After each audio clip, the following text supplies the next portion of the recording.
Inaresto ng NBI Ilocos Regional Office ang 7 individual sa Quezon City dahil umano sa pagbebenta ng mga ito ng posisyon at promosyon sa gobyerno. Ang sistema ng modus ng mga sospek alamin sa report ni Louie Aliliana. Arestado ng National Bureau of Investigation Ilocos Regional Office o NBI-IRO ang 7 individual sa Quezon City dahil sa pagbebenta ng mga posisyon sa gobyerno at ilang promotions.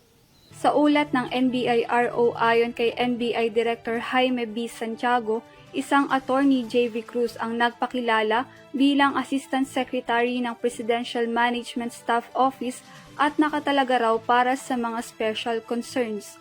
Lumantad si Cruz bilang janitor na maglilinis umano sa mga posisyon sa gobyerno na pinunan ng nakaraang administrasyon.